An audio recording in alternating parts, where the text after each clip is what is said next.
it's just very different to the marathon. Like you can't compare the two really, because I think people that treat it like a marathon do blow up. Yes, your legs are tired, but I'd practiced that, you know, like I can still run hard on tired legs, but it was the threat of my quads cramping whilst you're like plummeting downhill that I was thinking like, I can't risk actually cramping and having to stop.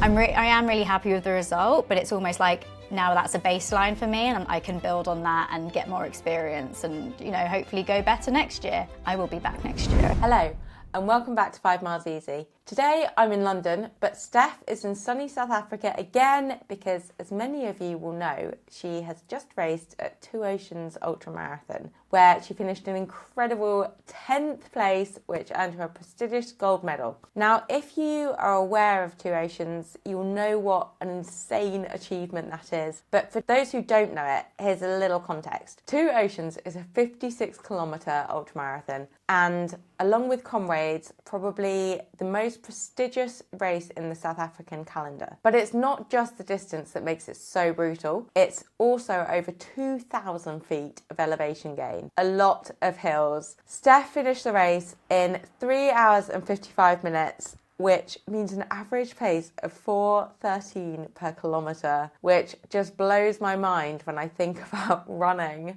up that many hills and down that many hills too. Steph, we have been saving this catch up for the pod, so I am itching to find out all about the race and just how you did it. But first of all, how are you feeling 2 days post-race? Well, thank you for such a lovely introduction. Legs are sore today still. They're actually, I thought they might be worse 2 days after, but they are better than yesterday. Quads in particular, very, very sore. But apart from that, all good. And yeah, just feeling very happy today, actually. It kind of, yesterday was like, you know, we'll go into it, but I was just kind of like, yeah, it's done, like, great, like I was happy, but today I'm like, yeah, okay, I'm actually really happy.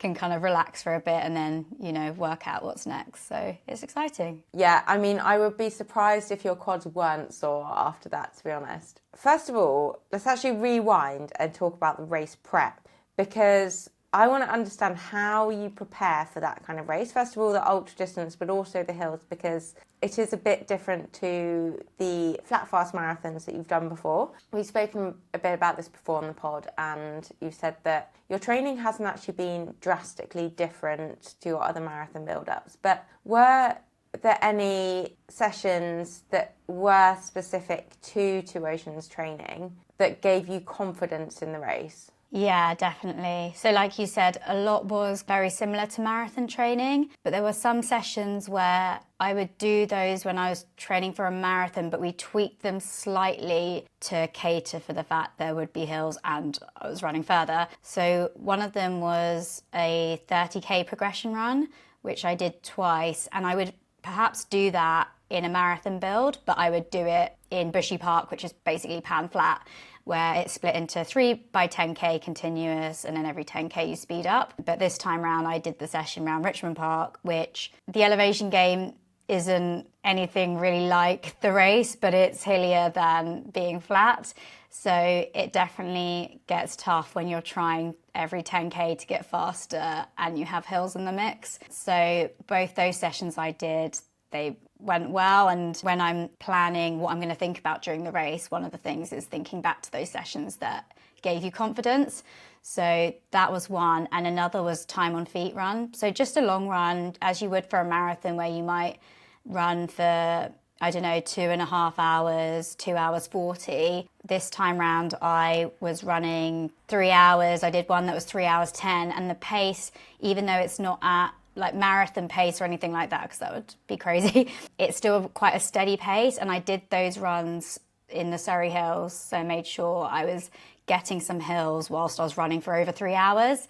And those runs I felt really good at. I had to practice my fueling during it to make sure my energy was just consistent throughout, and just practice kind of tackling the hills when you've already been running for like over 2.5 hours, just mentally knowing that I could get through that. And I would plot the route so that there would be a hill maybe towards the end of the run. So I knew that when you're mentally and physically fatigued, I could still tackle that and not find it overwhelming. So yeah, those two sessions were the ones that I could really kind of look to when I knew things would be getting tough, and I definitely did that. So yeah, that was good. And how long were those in distance, were those over 3 hour runs then? You must have gone over a marathon, right? Yeah, so my 3 hour 10 one, I did, I think, 28.5 miles, which is, what is that, 46k, I think. So that's the longest run I did, and I was like, oh, I've done an ultra. Obviously not an official one, but yeah, that was, at the time, that was the longest run I'd ever done. I had to bear in mind I was going to be running an extra 10k further than the longest run I'd ever done. So it was like, even though I had confidence from it, I was like, there's still a lot of unknowns, because running for an extra 10k is still quite a chunk. But yeah, I wasn't worried about the distance, because I felt good at the end of those long runs. The distance really wasn't something that scared me too much, so I knew I'd get through that. Yeah, I was wondering about that, because obviously in a marathon, you say it's quite important to do fairly close to the distance, obviously not necessarily a whole marathon, but leaving 10k left is still quite a big chunk. Having not, if you only go to 32k, well then that is quite a big chunk, but I guess you just can't apply that same principle with an ultra, because it would take you so long to recover. So what was your race strategy, and how was it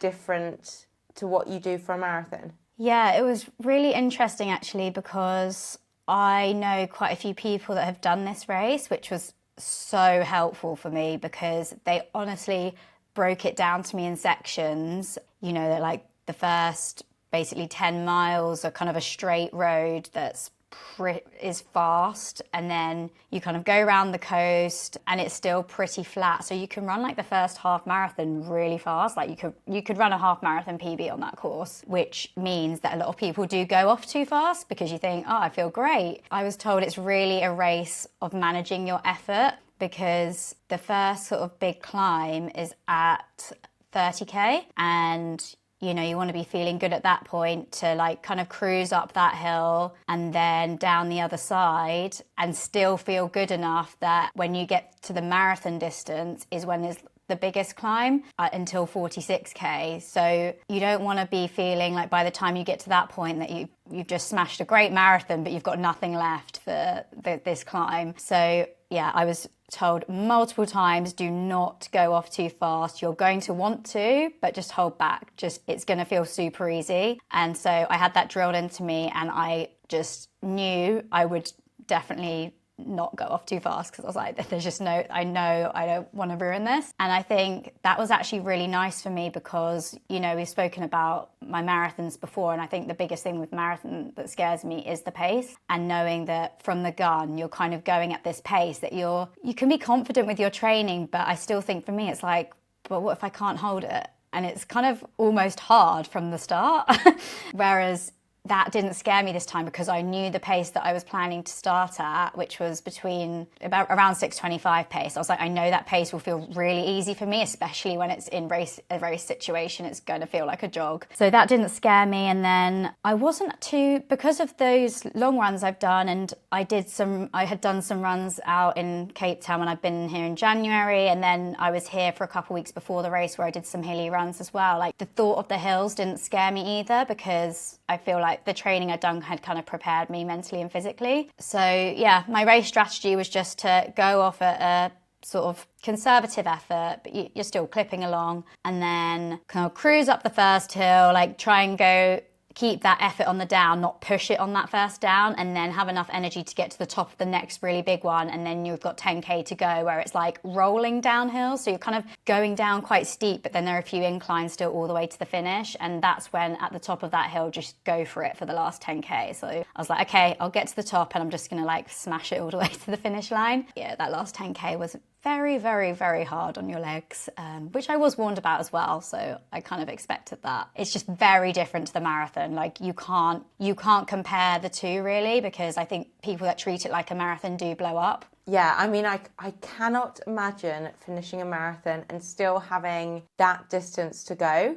And then the hills on top of that. I think especially when you've had quite a flat half, that must be so hard. But tell us, you told us the first bit went to plan. You stuck to your pacing plan. You went out conservatively. What about the rest? How did it go? Yeah, so we were told, I guess I wasn't worried too much about the weather, but we were told, it's likely to be quite windy. And I was like, that's fine, because to me, again, the difference between this one and the marathon is like the overall finishing time doesn't really matter. It was more being competitive. I wasn't thinking, oh no, the weather's going to be windy, so like my marathon goal time's out the window. Like I didn't really care. But what that did mean were there's some parts on the course that were quite tough. The first 10 miles the wind was fine. There was no issue then. And we turned a corner and I just put myself in a group, and that was so nice. Like, again, the pace felt comfortable and I was just with a group of men, and you're at this pace where like you can obviously still chat, and you're not losing too much energy. You can just have a bit of a chat as well. And it was just such a nice feeling. And the sun was just rising, because it's such an early start. The sun was just coming up at like probably, how far had we gone? Probably almost a half marathon when the sun was coming up. And yeah, so it got a bit windy. So then when we hit the first hill at 30k, that felt absolutely fine. But it was kind of summiting that and going down the other side, it was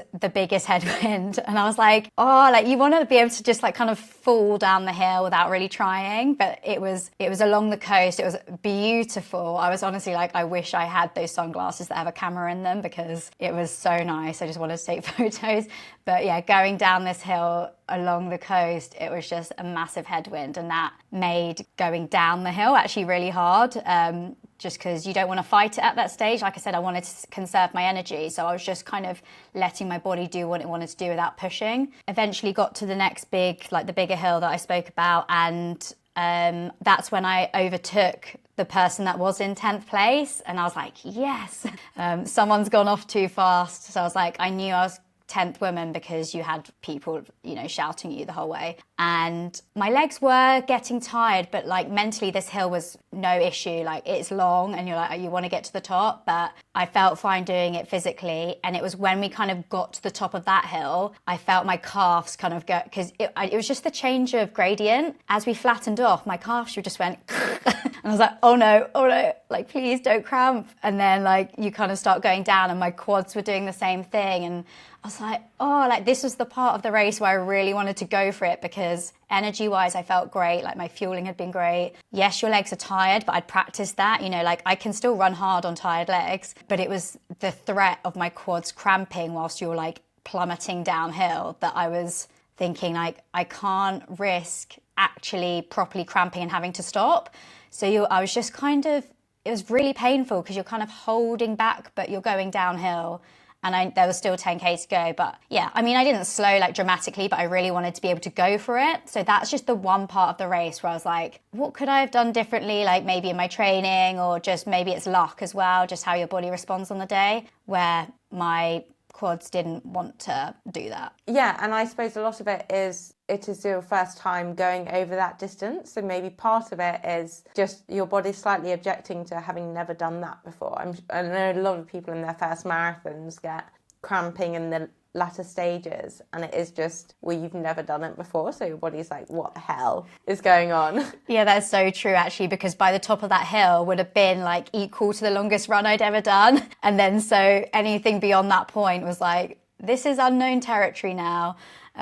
But it is funny, because psychologically, even though I knew when I was going through like the marathon point, you don't think, oh, I've run a marathon. Like it's weird, because you know how far you have to run. It didn't feel super far. I don't know, just so strange how the time just passes. But I think because I could break it down into sections of the race, it was like I was only focusing on the bit I was in at any one time. I wasn't really thinking in the first 10 minutes, I wasn't thinking, oh my God, I've still got like almost 4 hours left of running. Like you were just very focused on what you had to do in that moment. Which is so crucial, as we said, with marathon training as well, breaking it down. I mean, standing on the start line and thinking you've got to run 26.2 miles is so daunting. So yeah, I can imagine that must apply even more so with an ultra. But I was going to ask, it's interesting you didn't go through that marathon point and think like, oh God, this is I got so much further to run. No, I didn't. I just, yeah, I didn't really, I kind of clocked when it said 42K. I was like, okay, I'm almost hitting a marathon now, but I didn't really think anything of it. I wasn't like, wow, I don't know. It was just, that wasn't the purpose of the race. So it didn't really mean anything to me at that point. Yeah, it's just a mission to get through another 14K. And what about your fueling? How did that work? Was it any different from your marathon training? Apart from, obviously, I presume you had a bit more because it was longer. Yeah, I was so conscious of not having any energy dips, and I was really lucky because I was on the elite start. We had personal drinks tables, so we could hand in our own nutrition to be put out on those tables. And I, unlike you, Rose, I did not miss a bottle. So we had we had 6 tables, which were very nicely evenly spread out because I also had loads of gels on me as well. And I planned it out a couple days before, wrote down every K that I would be taking a gel, what type of gel I'd be having, because I had ones that were 22 grams of carbs and ones that were 40 grams of carbs. And then my drink had 36 grams of carbs. So I was having to work out the timings of how I would evenly spread it all out so that I was always had a good amount of energy, which again, really broke it down for me in the race because I felt like I was fueling so much that there wasn't much time in between each one where I was like, okay, I've had that gel, right? When's the next drink? And then it's not that long before the table comes along. And then you're like, okay, I've had the drink, when's my next gel? And that actually really helped break it up for me as well because you've just got a distraction, I guess, of the next sort of little target. So how far apart were each table? I will tell you the distances because I memorised them. The tables were 8K, 15.6K, 27.6K, 35.8K, 46K and 51.6K. And no stomach issues? No stomach issues. I was worried about that more so because of how early the start is. I'm like, your body's not, I had to wake up at 3 a.m. and I'm not used to that. So I'm like, oh my gosh, what if my normal movements don't happen at the right times? And it happens after the start of the race. But I think, with the adrenaline and you're obviously eating breakfast early. So it was all fine. No issues during the race. Did you practice that at all, getting up early? No, which I tried to not worry myself about. What made me feel okay about it is when I was here in January and I was training with Carla, when we spoke about this on podcasts a few episodes ago where I was getting up at 5, eating breakfast straight away and then training at 6. And so it was only probably less than an hour gap and it was fairly early. So I'd never had any issues then. So I was and my stomach, I've never really had stomach issues in a race. So I wasn't too worried about it. I kind of trusted it'd be fine. Well, it obviously worked out very well for you. And I'm just so impressed that you didn't miss any bottles. So you've put me to shame. Well done. Clearly, I need to practice. But you were going so much faster. It was so much easier for me to grab it at the pace I was running. It was you could afford to really slow if you wanted to at my pace because, you're not going to lose loads of time. Whereas if you're running sub 5:30 pace, it actually really messes up your legs to slow that much, I guess. Yeah, although I do think that was a lesson for me. If I had just slowed down a bit, then it probably would have been better. So it's definitely a lesson. So we all know how important good nutrition is to fuel our running performance. But one thing I get asked about a lot is how to fuel training sessions because gels can be quite hard to tolerate and quite hard to get used to. Especially as a lot of sports nutrition is heavily processed with artificial ingredients, not always that great on the stomach. But recently we've been trying Velo Forte and loving it, haven't we? We have. Velo Forte is a natural way to fuel your performance. Their gut healthy bars, recovery shakes and performance enhancing gels and chews are all made from real natural ingredients with no junk and additives, easier on your stomach and overall better for you. And they taste delicious too. Chef made recipes and so many incredible flavours. There's something for everyone for every activity. Favourite product? My favourite product is the energy bar. Really good straight after a session or on the go. I love this one. This is the recovery shake and they just taste so delicious after a hard training session. Thanks to Velo Forte for supporting this podcast. Head to veloforte.com and get 30% off by entering the code 5miles at checkout. That's the number 5 and the word miles. That's great that it all sounded like it went so smoothly. But let's talk about the mental side of it, because I'm really interested to dig into that, especially given that I know the mental side of racing hasn't always gone super smoothly with marathons, and it's been a bit of a sticking point even when training's gone really well. So how was this race different?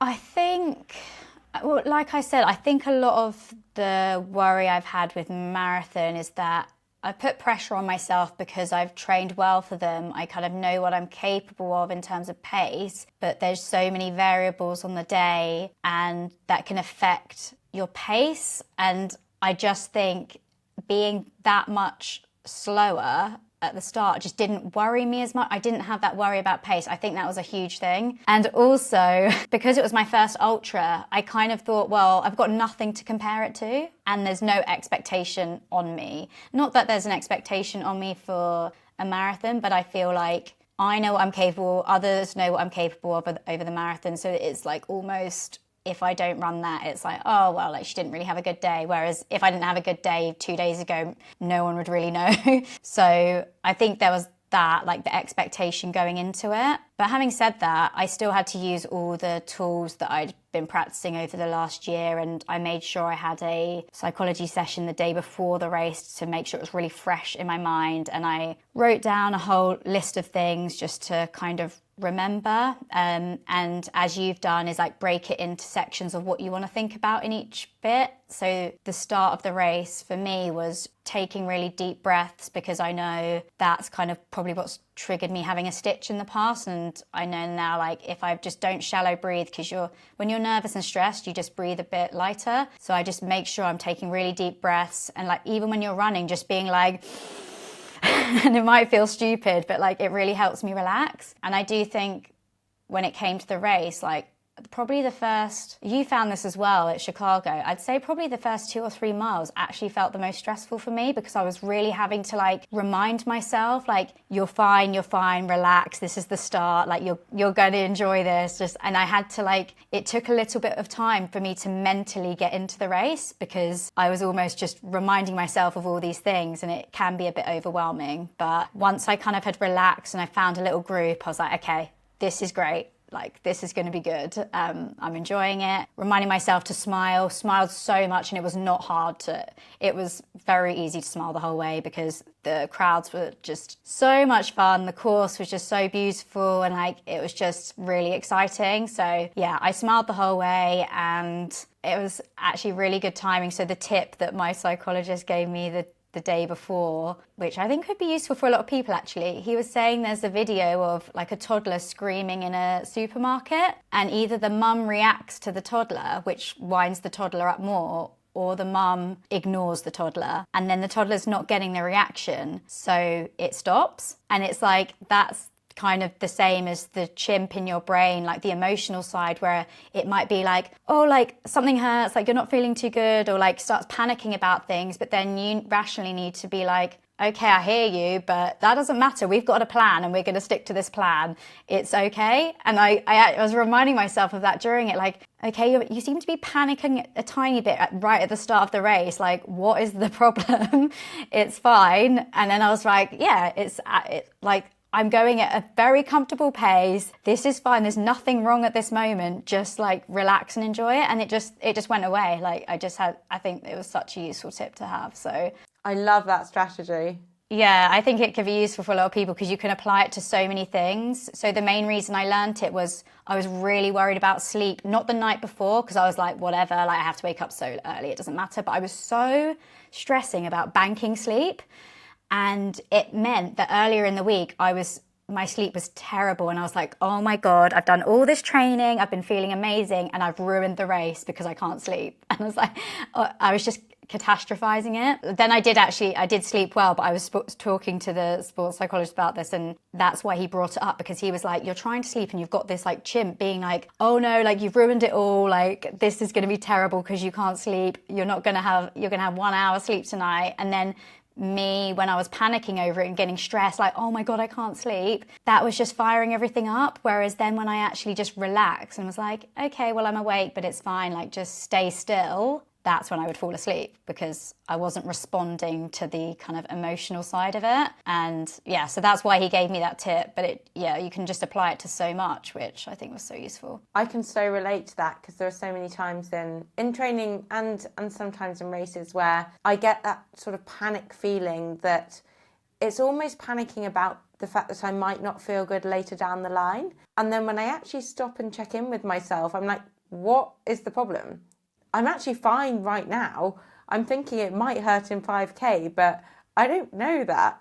And I think that's so common for your brain to go there because naturally we're always trying to protect ourselves. Our chimp's trying to protect us, and it doesn't know that we are going to finish this race in a few hours. We're not going to be running for 24, well, unless you're actually doing a 24-hour race, which is nuts. But our chimp will always try and tell us that, you know, we might have to do this all day and then we wouldn't be okay. So I think that is such a useful tactic. I'm definitely going to use that. What about when you got to the hilly sections, what did you think about then? What strategies did you employ? I just remembered a lot of the hills I'd already run and how I'd always felt fine going up them. Like, I don't know what it is. I think since January, and we discussed like me training in Cape Town in January, I just mentally hills I haven't felt daunted by them. And the week before the race, I actually did, I guess, a bit of a simulation hill. So I was over in Plettenberg Bay with a friend, and he was like, okay, we're going to run this route for your last long run because there's this hill that really does replicate one of the big ones in the race. And I did that, and I was like, yeah, of course it's hard. Like physically, like, you're going slower but I think I just felt fine. You just need to relax and not fight it, you know, you don't want to be absolutely hammering yourself going up because you want to feel good on the other side. So yeah, I think physically and mentally I wasn't too daunted by the hills. And I do think the strength training as well really helped with that, just kind of being able to be a bit more bouncy going up them. The other thing that helped me with the ups is knowing how long, like in terms of distance, it was going to last. So like if I know this hill's going to last 2 or 3K, you can kind of get your head around it rather than, you know, when you approach a hill and you think, oh, like it should be done soon, and you're still going, you're like, is the end of this? But actually, if I know it's going to be quite a long one, it's like, well, you can kind of commit, you know, like, okay, this is going to take a while, but like we'll get to the top. What about when you knew you were in 10th place? You mentioned that you almost felt less pressure because there wasn't as much expectation, but did anything change when you realised you were in 10th place and so you knew you were at that point doing very well in the race and on for a gold medal? Did anything kind of shift in your mindset, or was there any expectation there that like crept in that you had to manage? Yeah, so it was quite funny because I had a mixture of feedback from people that were shouting along the way, and because our names, like my name was on my race number, so you had like, and when you're a female, you know, kind of near the front of the pack, like people do go crazy for you because you're not all together. So it was such good support, but I was getting a lot of feedback, and it was a mixture between like 8th, 9th and 10th. So I wasn't quite sure what position I was in, but I was like, okay, I'm definitely top 10. I was like, I hope I'm 8th because then like you say, if someone did come along, then I'd still be top 10. But yeah, I think what it was is that I knew there was no pressure from anyone else, and not that there ever should be, but there's always internal pressure. So when I knew I was top 10, I was like, I know that I will be disappointed if I now finish 11th. So I think that did definitely keep me going when my quads were like screaming at me to stop. I was like, just keep going forward. I could hear no shouts. I was also listening out to be like, as anyone shouting for another female behind me, and I never heard that. And then like in the last K, I had the group of guys kind of came past me and they were like, you've got sub 4, because I wasn't looking at my watch either at this point. I didn't know what time or pace I was doing, and I was like, oh, amazing. And then I knew they would have told me if there was someone else coming behind me, so I was like, okay, I've got this now. Like I know I can kind of go for it with a K to go. So I was like, yes, I've got sub 4 and I know I'm top 10. So I was like, those were 2 of my goals, like The sub 4 was probably a B goal in terms of time, but yeah, like I could not complain at that point. I kind of given it everything I could, so I was happy. At our level, like you always want to be competitive, so even though I didn't feel as much expectation or like pressure and I wasn't worried about time too much, like you do have those sort of goals in your head, and you know, there are certain things where you might be a bit disappointed at the end thinking, could I have done a bit more to achieve what I actually wanted? So yeah, I was super happy to get that, and I don't think I could have done any more with how my body felt on the day. So yeah, have to keep reminding myself of that. That's such a good place to be in. I mean, just an amazing result to come away with. And especially your first ultra to come top 10 is just insane. And I think it's just a testament to the amount of work you put in for it. And, you know, your training had gone really well. You'd had a great block. And it is always so nice when that is rewarded, which doesn't always happen. Things can happen on the day, but it is. I'm so happy that it all worked out and you were rewarded with a good race. Thank you. Yeah. And I think the difficult thing with this mindset is like you do always want more. And I just think, like, how many people could I have caught if I'd felt good in that last 10K? But then I like remind myself, Steph, you've never done this event before. The girls in front are experienced ultra runners. This is just the start. Like you can build on this. So it's now, you know, I'm thinking of it as I am really happy with the result, but it's almost like now that's a baseline for me and I can build on that and get more experience and, you know, hopefully go better next year. I will be back next year, I've decided. Well, that was going to be my next question. Would you do it again? But clearly you are already booked in. Yeah, I mean, if anyone didn't know, I love South Africa, and honestly, racing here is just, it is just so fun. I absolutely love it. You know, I'd experienced the Beta Bay race before and that was so fun, but this was just like next level. I will definitely be back. Do you think you'd do anything differently in your training for next time, especially for that last 10K where you got the cramps? Is there anything you'd identify? So I think some of it, as you said, the strength training, which I feel did help me on the uphills. Like there's always more I can do. You know, I'd only been consistently strength training for a few months and you know, I've made progress and I've been consistent with it, but I can always get stronger. I can now kind of identify from the race, okay, this might have been a bit of a weakness. Like, how do we strengthen? How do I make sure I can kind of withstand some of this a bit more? I think that's one thing. And I think the other thing is running more routes that really do simulate that sort of both the fatigue in terms of time, but then also the terrain. So just actually like running hard downhill a lot. And like kind of, you know, breaking up those muscle fibers so that they have to repair and they get used to that. Because I think, yeah, it's so hard to train like that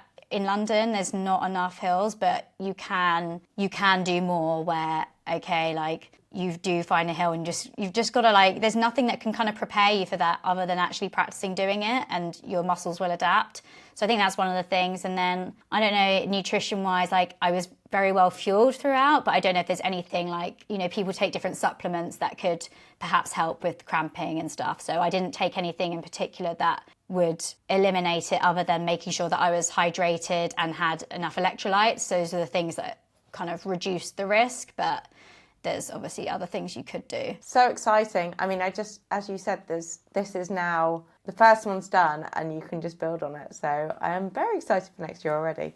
But how did you recover and, more importantly, celebrate? Did you take any, or will you take any more time off than a marathon? So celebrations, what was so fun is like, because it's such a big race here, and I guess like, you know, London Marathon, you've got after parties and stuff, so it's like, it is that kind of feel. But yeah, there's like really big kind of after parties, and what's so great is, I mean, like Carla did amazingly, she came 5th, and then Hedda, who won it, like they were all at this after, so it was just like a massive celebration, and just everyone was having so much fun. Yeah, it was super fun. It's just nice to see everyone that's worked so hard just like let their hair down, because, you know, we've been committed to training for so long. And yes, I will socialise during marathon training, but there's always this thing at the back of my mind where I'm like, I've got to be up in the morning, I've got this run to do, session to do, whatever. Like, I'm like, I don't want to drink too much because, you know, I'm not a big drinker anyway, but it's still like, I always have this regret if I drink or guilt, because I'm like, I know it's not going to make me sleep as well, or like,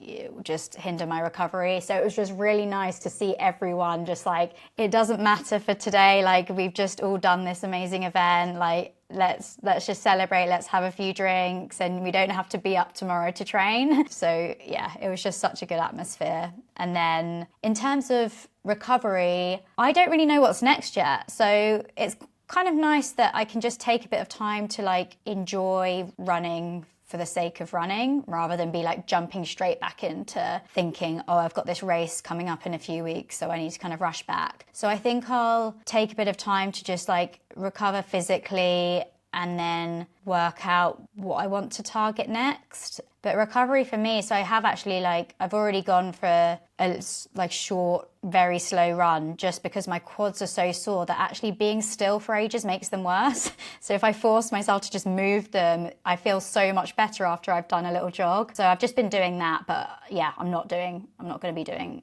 a lot for a while. I'm not going into 100-mile weeks for a little while. I'm very glad to hear it. So you said you're not sure what's next, but can we narrow it down to ultra or I was going to say shorter distance, but I mean marathon, which is not a short distance. Yeah, it's so hard because marathons are still definitely part of my running future. I really want to do a good marathon, so that still is there. But I have to say, I enjoyed that race on Saturday so much more than I've ever enjoyed any marathon. And it was a combination of things. I think the confidence I have over a longer distance, knowing the distance doesn't scare me, and I kind of liked it being hilly, honestly, that's quite nice. It's just a whole different community as well, just different feel, different atmosphere. And I love the marathon atmosphere, but it's different, and to me it's just a bit more overwhelming. But the ultra almost felt like just a really long party. It was just fun the whole way, even though it's sore. So it just excites me more. I'm just kind of more intrigued by it, to be honest. And obviously everyone enjoys different things, and so I'm really obviously new to this world, and I don't know what races are really out there. Marathons, I know them well, so I know how you would kind of plan, okay, I'll do a spring one, an autumn one. But ultras, I don't really know what races are out there, and I want to stick to the road at the moment, not trail. So it's kind of hard. I need to talk to all these experienced people that know it more than me, and what they think is a good idea. I really don't know, but I would say in the near future, for the summer, I will just step down in distance and do some speed work, because I've done a lot of weeks of kind of grinding it out, a lot of mileage, not super speedy stuff. And I did get fit, so it did make me intrigued. Actually, if I just work on some shorter stuff, maybe I could have a crack at my 5K and 10K PB over the summer, and then kind of knuckle down with whatever is going to really excite me next. And also, I think just doing something different can just trigger a different kind of fitness. Sometimes it's so good to do that and just work on a different skill set, and then you come back to the long stuff and you're kind of fresh to it again, rather than just going straight into another long block for either a marathon and an ultra, and you're kind of doing the same thing, and your muscles get a bit bored and you get a bit bored, and then it everything stagnates. So I think that's such a very good suggestion. And I also think, for me anyway, the summer months, because Joe's a teacher, we the summer's usually just kind of busy, so we might want to go on holiday, or there's just things going on. And I actually think committing to a big marathon block can be quite stressful for me over those months. Whereas if I'm just kind of, okay, I need to fit in this short speed session here, and I'd still be very committed to the training, but it's less stressful because it's not this is the ultimate thing that I'm training for. You can kind of I can just tick each day off and not think, oh, I've got a really busy week coming up with plans. So I think, kind of works out better that way. Yeah, that sounds good. And it sounds like you may be back in South Africa next winter, and I have FOMO, so who knows? I may be joining you too. Yeah, oh my God, you have to. So much of the stuff that I've been doing here, I'm like, God, Rose would love this. We would have so much fun here. It's just, I just need to buy a second home one day. Win some big ultras first. Yeah. Okay, that would be good. Put my deposit down with some prize money. Well, unless you've done that by next week, we will be back in the studio for the next episode, and I'm looking forward to you being home. Yeah, I'll be back in 3 days. Gosh, it's gone quickly, but it feels like I've been here for a while. But yeah, looking forward to it. Get back in the studio. We'll soak up the sunshine and I will see you in a few days' time. Thanks for joining us, 5 Miles Easy.